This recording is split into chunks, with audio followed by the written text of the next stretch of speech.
नमस्कार मित्रांनो, स्वागत आहे तुमचं आजच्या नवीन व्हिडिओमध्ये. आज काय आपण कुठे बाहेर टेरेसवर वगैरे नाही गेलेलो. खूप पाऊस चालू आहे दिवसभर इकडं. पाऊस दाखव ना. त्यामुळे आपण घरातच शूट करतोय आज सगळ्यांना आमचं घर दाखवणार आहे. चला तुम्ही त्याला दाखवतो गाडी कोणाला. हे बघा आमची भाऊजी पावसामुळे गाडीवरती छत्री घेऊन चालवते ते गाडी. चला आता आमच्याकडे दाखवतो. ह्याच चौकटीत घेतलेला ओखाना, त्यामुळे आज तुम्ही सगळे आम्हाला बघताय. स्टिक थोडी असं करणं. हा, काल सारणी स्टिक दिलेली. स्टिकमुळे व्हिडिओ काढाय आम्हाला खूप फायदा होतोय. पहिली ट्रॉफी दाखवा. पहिली ट्रॉफी कोणती माहिती घ्यायचं? शेलगावचा ही ट्रॉफी. ही ट्रॉफी सगळ्यात पहिली ट्रॉफी. ही ट्रॉफी ना, ही सगळ्यात मी कुस्ती खेळायला चालू करता ना, तर पहिलीच कुस्ती जिंकलो होतो. आणि त्या पहिल्याच कुस्तीची ट्रॉफी म्हणजे त्याच्या आधी कुस्त्या पडलो होतो काही, पण जी पहिली कुस्ती जिंकलो ती कुस्ती ट्रॉफीवरती होती. आणि त्या कुस्त्याला ही ट्रॉफी भेटली होती. खूप आनंद झाला. घरी आलो ना, नुसत्या ट्रॉफी बघत बसायचो. नुसती ट्रॉफी बघत बसायचो. आणि ही ट्रॉफी आहे का, ही ट्रॉफी कडे आपण बाहेर एक मिनिट.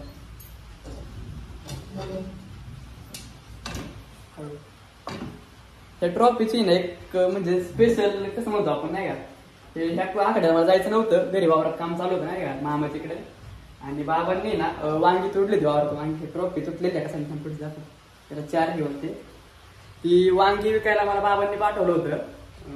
आणि मामा पण उडलं आखाड्याला जाऊ नको नाही, तिला लांब आखाडा आहे असं तसं. फाट्यावर गेलो वांगी विकायला. ट्रॉफी छान आहे ना. फाट्यावर उंचीत नाही, काल त्याने मला फ्रेम दिली. तो मित्र मी फाट्यावर गेलो वांगी घेऊन. वांग्याचं कॅरेट होतं. आमच्या मामीची गाडी ज्युपिटर. ती ज्युपिटर गाडी घेऊन गेलो फाट्यावर वांगी विकायला. तिथे नेमका वर्गातलं एक पोरगं भेटलं, त्याच्याकडे दिली सगळी वांगी मग नाही का. आणि तिथून आम्ही आखाड्याला गेलो पण लय उशीर झाला नाही आम्हाला त्या वांग्यांमुळे. गेलो तर मी बारीक होतो, नवीन नाही 10वी होतो. बारीक होतो थोडा, त्यामुळं मोठ्या जोडीतल्या पुस्तकाला झालं त्या. एक सरळ ती बारीच नाही करायचं. मोठ्या जोडीतल्या पुस्तकाला झालं त्या. आणि कुस्ती पण आणि ओमजीत तर माझ्यापेक्षा हाईट बारीक व्हायची. ओमजीतची काही कुस्ती लागली नाही आणि माझी पण कुस्ती लागत नव्हती नाही का. मी तर परत कुंडे आलतो नाही का. आता मामा पण लय बोलून घरची ओरडतील कुस्ती नाही एवढा आखाड्याला लांब आता असंच. त्यामुळे नंतर नेमकी मोठ्याने पोरांना धरली होती. मग त्यांच्यावरतीच नाही का एका पोरावर ट्रॉफी धरली होती. त्याच्यावरती उठून तुला ट्रॉफीला आवडली मला. मूर्ती मला एवढं आलोय. पडलं तर पडलं नाही का. पडलं काय पाहिलं नाही आपल्याला काही फरक पडत नाही. हार चालू असते. तर कुस्ती बराच वेळ चालली होती. नेमकी योगाने ती कुस्ती ना जिंकलो.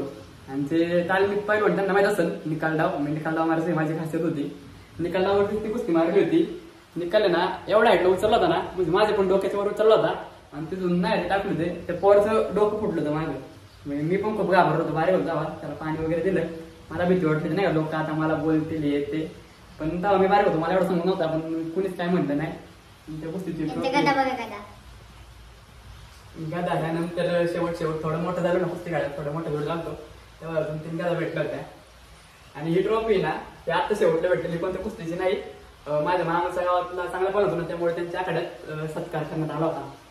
त्यामुळे ती ट्रॉफीवरती फोटो वगैरे टाकून ती ट्रॉफी भेटलेली आतमध्ये घरात. आणि हो, हे आमचं गावाकडचं घर आहे. आता लग्नामुळे आम्ही सगळीकडे आलतो. आता परवाच 2-3 दिवस झाले. माझं वासुली फाट्यावरती दुकान आहे करणामालाचं. ते दुकान लग्नाचं गोंधळामुळे 15 दिवस बंद होतं. ते बरेच पैसे वगैरे ते उधारी लोकांचं गुंतले होते. त्यामुळं मम्मीने ते तिकडे गेलेले. आणि आम्ही पण सगळीकडेच राहतो. आम्ही 2-3 दिवसांनी जाणार आहे तिकडं त्या दुकानावर. मग तिकडेच राहतो ना आम्ही, तिकडे जाणार आहे. त्यामुळे आता घरी सध्या कोणीच नाही, फक्त आजीने आम्ही आहे. पलीकडचं घर ते घरले असं आमचं चुलत्यांचं आमचं मोठं घर आहे इकडे दाखव बरं. ते गावाकडचं घर आमचं बंदच असतं काय. मम्मीने आम्ही सगळे तिकडे असतो राहिला. आता आम्ही हळदी चांगलं कुठे बाहेर जायचं नाही तर आम्ही पण 2-3 दिवसात तिकडे जाईलच. मग तुम्हाला तिकडे आपलं दुकान मम्मी बहीण त्यांना सगळ्यांना व्लॉगमध्ये घेते रोज. ते तुम्हाला रोज दिसते. किचन आहे इकडं. आपण काही राहत नसल्यामुळे काही जास्त भांडी वगैरे काय नाही, घर बंदच असतं काय. आपलं सगळं मटेरियल तिकडेच आहे. बेडरूम हे आमच्या दादांनी दिलेलं गिफ्ट. हे कालच्या व्हिडिओ मध्ये सगळ्यांनी बघितलं असं. इकडे माग आहे ना एक छोटस शेड. गावाकडे सगळ्यांचं असं शेड वरचे ज्यांच्या गावाकडे घरी त्यांना माहित असेल. कसं वाटलं तुम्हाला आमचं घर कमेंट बॉक्स मध्ये नक्की सांगा.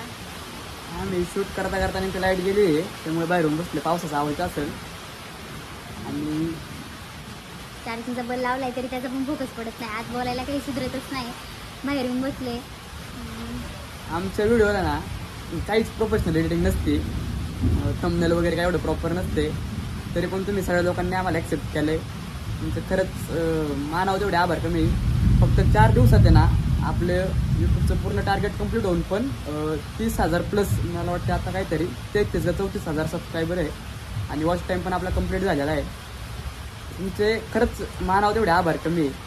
काय काय लोक एवढे करून पण नाही का त्यांना सोशल मीडियावर प्लॅटफॉर्म सगळे मला काय झालं? बरोबर नाही बोला. नाही तू बोल ना. सगळे मला बोलतात मी बोलत नाही. आता मी तुम्ही सगळी मला म्हणतात तुम्ही बोलत नाही, त्यामुळे मी पण बोलायला हळूहळू शिकते ते. आणि शिकायला हळूहळू काही विषय नाही. मला पण काय एवढं जमत नाही, पण आपल्या गावाकडचं आहे मुर्दे. आपली शेवटी आपल्या भाषेचा आपल्या मातीचा आपल्याला अभिमान पाहिजे. भाषा काय सुधारणार नाही, आमची हीच गावठी भाषा राहणार आहे. तुम्ही सगळे आम्हाला समजून घेतात हेच खूप मोठे. आणि प्लस पॉईंट हा म्हणजे एक पण निगेटिव्ह कमेंट येत नाही. म्हणजे सगळ्यांचा सपोर्ट आहे कमेंट बॉक्समध्ये. पण काय काय तर म्हणतात दादा तुम्ही माझं 1 नंबरची जोडी आहे ते नाही का. आम्ही काय एवढं पण हे नाही, नॉर्मल सगळं लाईफस्टाईल आहे आमचं गावाकडचं. म्हणजे फक्त तिच्या डोक्यात एकच होतं शेवटपर्यंत सोबत राहायचं, कसली परिस्थिती असू काय हे ते. आधी पण आम्हाला ही आयडिया नव्हती की लग्नानंतर आम्ही एवढे होईल. आमच्या नशिबाने तुमच्या साथीने आम्हाला सर्वजण तुम्ही आज पाहताय, एवढं सपोर्ट करता यूट्यूबवरती. खूप खूप धन्यवाद सगळ्यांना.